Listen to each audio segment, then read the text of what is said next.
The first thing that we are going to do is peeling the tomatoes. To peel the tomatoes, we need to core the tomato first. So we put 45 degrees around the core and turn the tomato. Okay. Then we're going to make an X on top of it. Then put it in the boiling water, and it depends on what kind of tomato it is and how ripe it is. It's about 20 to 30 seconds. After like 20 seconds, I will try to take it out and peel it. And if it peels, that's all I need. I don't want to cook the tomato, just to peel it. Okay, so if you see, I can go ahead and see if it peels. It peels. I put it into the ice bath. Okay. Then I can take my tomatoes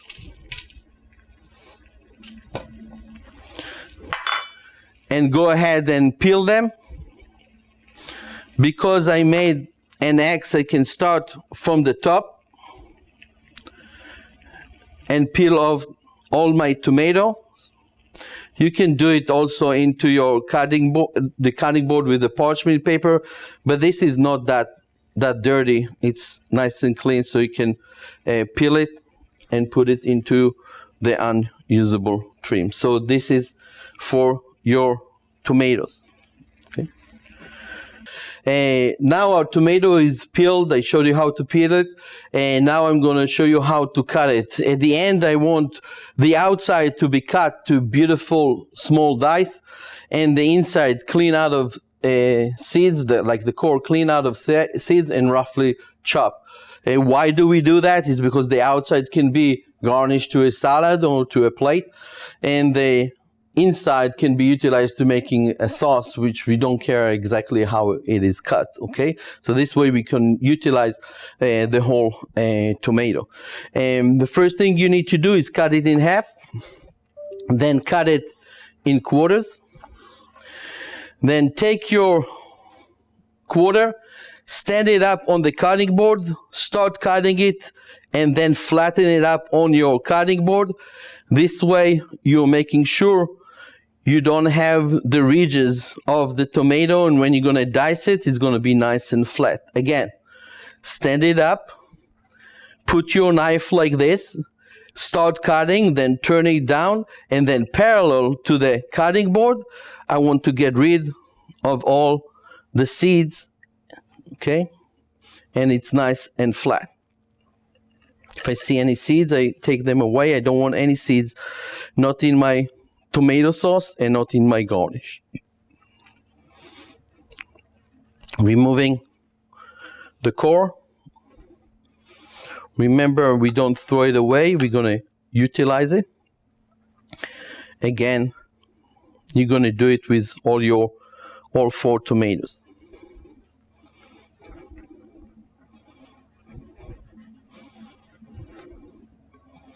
Okay, so I have 4 petals. Okay, over here I'm going to clean it out of the seeds by just pushing it with my fingers out,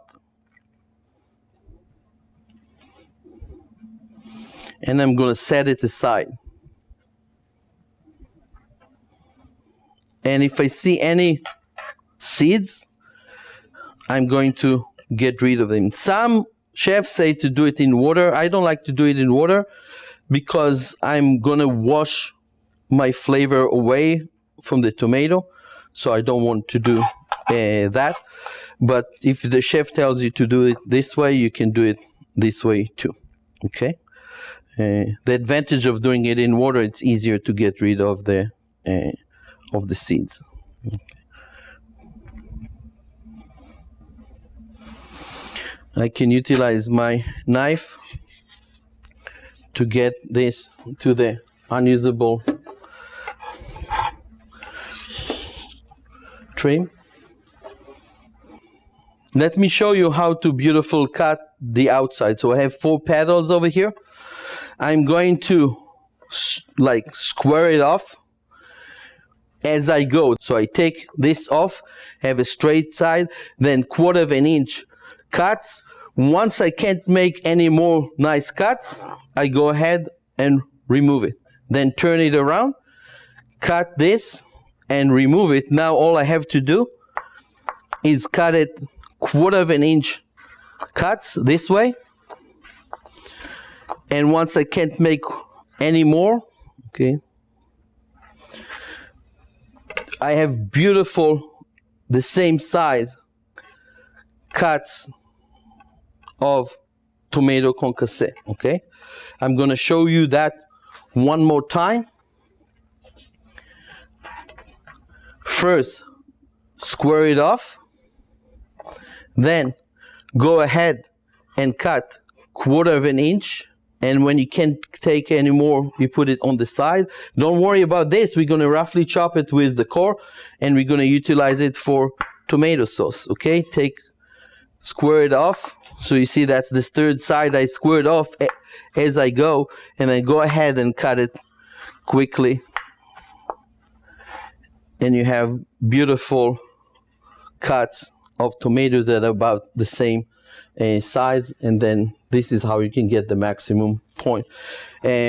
Over here, we're gonna take all the ends pieces with the center, and we're gonna roughly chop it. Remember, we clean it out of the seeds, and no peel, no seeds, fully points, okay? Now we don't care how it is cut. Why? Because we're gonna make a sauce out of it, okay? These seeds are hard to get rid of, but it's attention to details that makes the difference, okay? So I have roughly chopped. So when you're making your knife cuts, always have two piles, one beautifully cut for garnishes and one roughly chopped for making sauces.